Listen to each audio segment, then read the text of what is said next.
என்டிஆர் அவர்கள் 10 மாசத்துல கட்சியை ஆரம்பிச்சு அவர் வந்து ஒரு முதலமைச்சரா வரலையா அப்படி?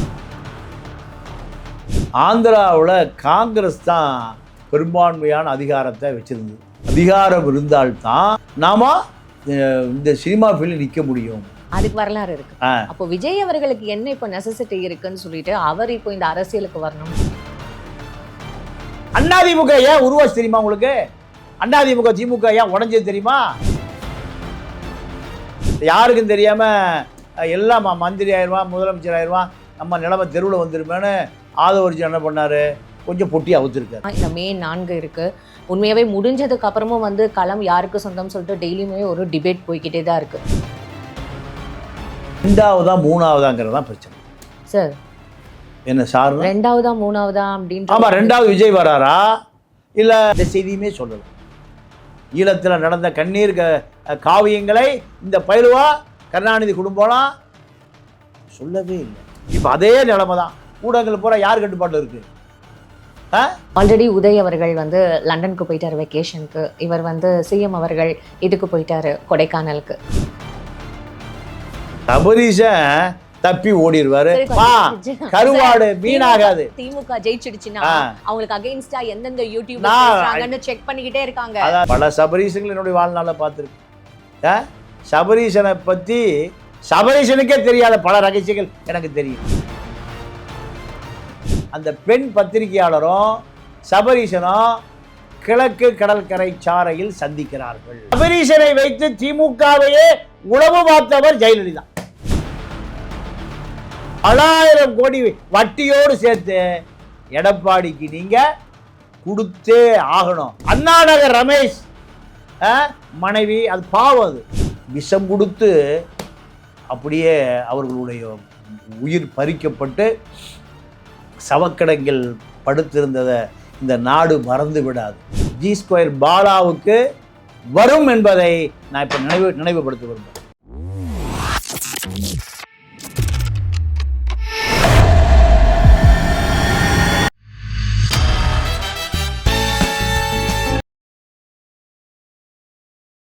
சார், இப்போ ஒரு கம்பேரிசன் போயிட்டுருக்கு சார். இது கரெக்டானு நீங்கள் தான் சொல்லணும். என்டிஆர் அவர்கள் 10 மாசத்துல கட்சியை ஆரம்பிச்சு அவர் வந்து ஒரு முதலமைச்சராக வரலையா அப்படின்ற மாதிரியான ஒரு கம்பேரிசன் போகுது சார். நானும் பார்த்தேன். 186 சீட் ஜெயிச்சார். எம்ஜிஆரோட அதிகமாக சீட் ஜெயிச்சு வந்தாருன்னு சொன்னாங்க. காரணம் என்ன கேட்டிங்கன்னா, ஆந்திராவில் காங்கிரஸ் தான் பெரும்பான்மையான அதிகாரத்தை வச்சுருந்தது. டெல்லியில் இருந்து உத்தரவு வந்தபடி தான் காங்கிரஸ் அங்கே நடக்கும். அதை விட அவர் அரசியலுக்கு வந்து இன்னொரு பெரிய காரணம் இருக்குது. என்ன காரணம்னா, அவர் சென்னையில் ஒரு வீடு இருந்தது, இந்த கோடம்பாக்கத்தில், என்டிஆருக்கு. அந்த வீட்டை விற்றுவிட்டார். வீடு விற்றுட்டார். விற்றவர் நிறைய படம் ஓடலைன்னு சொன்ன பிறகு திருப்பி அந்த வீட்டை, அப்பா நான் இன்னும் கொடுத்த பணத்தை விட அதிகமாக தரேன், அந்த வீட்டை கொடுன்னு கேட்குறாரு. அந்த வீட்டை வாங்கினவர் யாருன்னு கேட்டிங்கன்னா, தினகரன் கந்தசாமி. அவரெல்லாம் இறந்து போயிட்டார். ஆதித்தனாருடைய மருமகன் குமரன்னு இருக்கார், அவருடைய அப்பா. அப்போ கேட்கும்போது தர முடியாட்டார். பஞ்சாயத்து எம்ஜிஆர்ட்டு போகுது, எனக்கு அந்த வீட்டை விற்ற பிறகு எனக்கு ராசி இல்லை, எனக்கு அந்த வீட்டை எப்படியா வாங்கி கொடுங்கன்னு. எம்ஜிஆர் சொல்லிட்டார், இல்லை நான் அவங்களாம் ஒன்றும் பேச முடியாது. புகழ்பெற்ற பத்திரிகையாளர் குடும்பம், அவன் நினச்சா என்னை ஒழிச்சு போடுவான். யார்? ஆதித்தனார் குடும்பம் என்னை ஒழிச்சு போடுவான். அதனால் நான் தலையிட முடியாது. அப்போ தான் அவர் யோசிக்கிறார், ஓ, அரசியல் இருந்தால் தான், அதிகாரம் இருந்தால்தான் நாம் இந்த சினிமா ஃபீல்டில் நிற்க முடியும். அப்படி ஆரம்பிக்கப்பட்டது தான் தெலுங்கு தேச கட்சி. அப்போ எல்லாத்துக்கும் ஒரு பெரிய வரலாறு இருக்கு. அதுக்கு வரலாறு இருக்கு. அப்போ விஜய் அவர்களுக்கு என்ன இப்போ நெசசிட்டி இருக்குன்னு சொல்லிட்டு அவர் இப்போ இந்த அரசியலுக்கு வரணும் நீங்க நினைக்கிறீங்க சார்? கீர்த்தி சுரேஷை மாமன்னன் படத்தில் உதயநிதி தூக்கிட்டு போய் நடிக்க வச்சுட்டாரு. இதுதான் சண்டை சார். என்ன சார் மா, அதிமுக ஏன் உருவாச்சு தெரியுமா உங்களுக்கு? அதிமுக திமுக ஏன் உடஞ்சது தெரியுமா? ஜெயலலிதா தான் காரணம். ஜெயலலிதாவை யார்? எம்ஜிஆர் இருந்து கருணாநிதியா எம்ஜிஆரா? நீங்கள் எங்கள் தங்கம் படத்தில் மேகாலயா பிக்சர்ஸில் முரசொலி மாறன் தயாரிப்பாளர், ஜெயலலிதா கதாநாயகி. இதுதான் கதை. நான் ரொம்ப டீப்பாக போக விரும்பலை. நான் இப்போவும் பெண்கள் மீது பெரிய மரியாதை வச்சுருக்கேன். அதாவது கருணாநிதி சொன்னாராம், இதோட நம்ம முடிச்சுக்கலாம். அதாவது கருணாநிதி சொன்னாராம் எம்ஜிஆர்கிட்ட, பால் ரொம்ப சூடாக இருக்கும் குடிக்க முடியாதுன்னு சொன்னைய, சூடாகவும் இருக்குது சுவையாகவும் இருக்குனாராம். எம்ஜிஆர் முடிஞ்சு போச்சு. அன்றைக்கி தான் உடைஞ்சது அதிமுக. இதெல்லாம் நான் விழாவறியாக சொல்ல முடியாது. ஒரு பெரிய பிளவே அங்கே தான் வந்தது, ஒரு சின்ன மனஸ்தாபத்தில். ஆக இங்கே கொள்கை கோட்பாடெல்லாம் எந்த வகையான தத்துவங்களுக்கான சண்டை இங்கேயே கிடையாதுமா. எல்லா சண்டையும் சசிகலா இப்போ எதுக்கு வேட்பாளர் போட்டு நிறுத்தி வச்சுருக்கு? மறுபடியும் ஆட்சி பிடிக்கிறக்கா? இல்லை தமிழ்நாட்டு மக்களுக்கு பூரா தேனாரும் பாலாரும் ஓடுறதுக்கா? அடித்த காசை வட்டி கொடுக்க மாட்டேங்கிறான், இது கொள்ளையடித்த காசை மிரட்டுறதுக்கு ஒரு கட்சி வேணும். இதுதான் சசிகலா அரசியல். இப்படி இங்கே ஒவ்வொருத்தருக்கும் பிரேமலதாவுக்கு என்ன எது கட்சி? பல ஆயிரம் கோடி இருக்குது, இதை காப்பாற்றுறதுக்கு கட்சி வேணும். இதுதான் அந்தம்மா கட்சி. சீமா வீரமணிக்கு எதுக்கு கட்சி வச்சுருக்காரு? வீரமணி 10,000 கோடி பெரியார் சொத்து இருக்குது, அது அப்படியே மகனுக்கு டிரான்ஸ்ஃபர் பண்ணணும், இதுக்கு அவர் கட்சி வச்சுருக்காரு. இதை தமிழருக்கு ஏதாவது கட்சி இருக்கா? இல்லை. இதெல்லாம் தமிழர்களுக்கான கட்சியே இல்லை. அப்போ கட்சி இருந்தால் ஏன் எல்லாம் திரிசா வீட்டுக்கு முன்னாடி போய் நிற்கிறான்? ஏன்னா நீங்க தமிழர்களுக்கான கட்சியே இல்லைன்ட்டீங்களா? விஜய் தானே சார் தமிழர்களுக்கான ஒரு கட்சி ஆரம்பிச்சிருக்காரு. நீங்க விஜயும் நீங்க ஒரு குறை சொல்றீங்க. இல்லம்மா, குறையும் தானே சொல்லணும். நிறைய இருந்தால் நிறைய சொல்லலாம். விஜயை பொறுத்த வரைக்கும் பணம் கொடுக்காம இந்த தேர்தலை சந்திச்சிருக்காரு, அதை நான் பாராட்டுறேன். திமுக 10,000 கோடி, அதிமுக 10,000 கோடி கொடுத்துருக்கான். விஜய் பணமே கொடுக்கல. யாருக்கும் தெரியாமல் எல்லாம் மந்திரி ஆயிடுவான், முதலமைச்சர் ஆயிடுவான், நம்ம நிலைமை தெருவில் வந்துருமேன்னு ஆதவர்ஜி என்ன பண்ணார்? கொஞ்சம் பொட்டி அவுத்துருக்காரு. எங்கள் வில்லிவாக்கத்தில் அவர் மட்டும் பொட்டி அவுத்துருக்காரு. உங்களோட அனுபவம்னு ஒன்று இருக்கும்ல, அரசியல் அனுபவம்னு ஒன்று இருக்கும். இத்தனை வருஷமா நீங்களும் வந்திருக்கீங்களா? இந்த அரசியல் இப்போ இந்த களம் யாருக்குன்னு நீங்க நினைக்கிறீங்க உங்களோட அனுபவத்தில்? இல்லை, இந்த களம் வந்து இப்போ எடப்பாடி முதலமைச்சர் ஆயிடுவாருமா, அதில் மாற்று கருத்தே இல்லை. ஏன்னா விஜய் பிரித்த ஓட்டு பூரா அதிமுக ஓட்டு அல்ல, திமுக ஓட்டு தான். திமுகவிலேருந்து சிறுத்தை பூரா போயிட்டான். அடுத்து புது வாக்காளர்கள் திமுகவில் இளைஞர்களே இல்லை, எல்லா பயிலும் விஜய் வாக்கு. பெண்கள் பணம் கொடுத்து பணத்தை வாங்கிட்டு போய் விஜய்க்கு ஓட்டு போட்டிருக்காங்க, பெண்கள். ஆமாம்.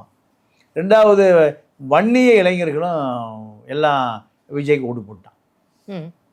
இதெல்லாம் ஒட்டு மொத்தமாக சீமானுடைய 7% இப்போ அது 10% மாறி இருக்கு. எத்தனை சதவீதம் விஜய் வாங்குவார்? 10%. 10%. ஆமாம். ஆட்சி அமைக்க போகிறது ஏடிஎம்கே. ஆமாம். திமுக 2வதா 3வதாங்கிறது தான் பிரச்சனை சார். என்ன சார் 2வதா 3வதா அப்படின்னு? ஆமாம், 2வது விஜய் வராரா இல்லை திமுக வந்தால் விஜய் 3வது வந்துடுவார், விஜய் 2வது வந்தால் திமுக 3வது வந்துடும். Fine sir. ஏன்னா இது ரொம்ப எதிர்பார்ப்பு நடுவில் தான் இந்த மே 4 இருக்குது. உண்மையாகவே முடிஞ்சதுக்கு அப்புறமும் வந்து களம் யாருக்கு சொந்தம் சொல்லிட்டு டெய்லியுமே ஒரு டிபேட் போய்கிட்டே தான் இருக்குது.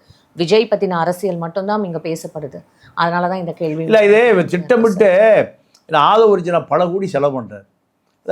75 வருஷம் வரலாறு பூர்வமான பத்திரிகை ஜூனியர் ஊடகங்களில் 189 ஜெயிக்குன்னு போடுறாருன்னா, நீங்கள் அந்த பத்திரிகை 75 வருஷம் வரலாற்று உள்ள பத்திரிகையுடைய நிலைமையை சந்தி சிரிக்குது. 189 190 மிச்சம் இருக்கிறது 34 44 சப்போர்ட் பண்றவங்க. அதாம்மா 44 சீட்டை அதிமுக, திமுக, காங்கிரஸ், கம்யூனிஸ்ட், விசிகா, சிங்கம், புலி, கரடி எல்லா கட்சியும் சிறுத்தை கிருத்த எல்லாம் 44 சீட்டு வாங்குதுன்னு பூச்சுத்துனா ஆதவர்ஜினோட பணம் இருக்கிறதுனால அதெல்லாம் நடக்குது. ஆதவர்ஜினாட்ட கள்ள லாட்ரி பணம் மனைவி டெய்ஸி வழியாக 1 லட்சம் கோடி எப்படியும் வரும். இதுதான் தமிழ்நாட்டினுடைய செய்தி சேனல். ஈழப்பிரச்சனை நடந்துட்டு இருந்ததுமா, தினம் 10,000 பேர் 20,000 பேர் சாவான். அப்போது இரங்கல் செய்தின்னு ஒரு செய்தி வரும், அதில் பார்த்தா 13 பேர் செத்து போனதாக செய்தி சொல்லியிருப்போம். எவ்வளோ பேர்? அங்கே 10,000 பேர் 20,000 பேர் இதெல்லாம் சாவான் குண்டு போட்டு, அந்த செய்தி சொல்லவே மாட்டான். ஆனால் இரங்கல் செய்தி 6 பேர் செத்து போயிட்டான், 3 பேர் செத்து போயிட்டான்னு சொல்லுவான். இந்த மீடியா நம்மளும் பார்த்தோம். ஈழப்பிரச்சனை நடந்த பொழுது வரலாறுகளை பதிவு செய்தவன் அங்கே வெள்ளைக்கார நாட்டில் இருக்கிற சேனல் 4 தான் பண்ணான். இங்கே எந்த செய்தியுமே சொல்லலை. ஈழத்தில் நடந்த கண்ணீர் காவியங்களை இந்த பயிலுவா கருணாநிதி குடும்பம்லாம் சொல்லவே இல்லை. எந்த ஊடகங்களும் சொல்லலை. இப்போ அதே நிலைமை தான். ஊடகங்கள் பூரா யார் கட்டுப்பாட்டில் இருக்குது? கள்ளலாட்டி கட்டுப்பாட்டில் கொஞ்சம் இருக்குது. இந்த பக்கம் கொள்ளக்கோஷ்டி பெண் நிறுவனத்தில் கொஞ்சம் இருக்குது. இதுதான் செய்தி. இங்கே எனக்கு தெரிஞ்ச மூத்த பத்திரிக்கையாளர் அத்தனை பேர் 50 பேர் இங்கே வேலை பார்க்குறான், பாதி 50 பேர் இங்கே வேலை பார்க்குறான். இதுதான் செய்தி. கடைசியாக ஒரு கேள்வியோட முடிச்சுக்கிறேன் சார். ஆல்ரெடி உதய் அவர்கள் வந்து லண்டனுக்கு போயிட்டார் வெக்கேஷனுக்கு. இவர் வந்து சிஎம் அவர்கள் இதுக்கு போயிட்டாரு, கொடைக்கானலுக்கு. நீங்கள் சொல்கிறீங்க திமுக வந்து வராது, அதிமுக வந்துடுச்சுன்னா திமுகவில் இருக்கிறவங்க எல்லாரும் லண்டன் போயிடுவாங்க அப்படின்னு. திமுக எல்லாரும் கடைசி தொண்டெல்லாம் போக மாட்டான். சபரீசன் அவர்கள். ஆமாம், சபரீசன் தப்பி ஓடிடுவார்.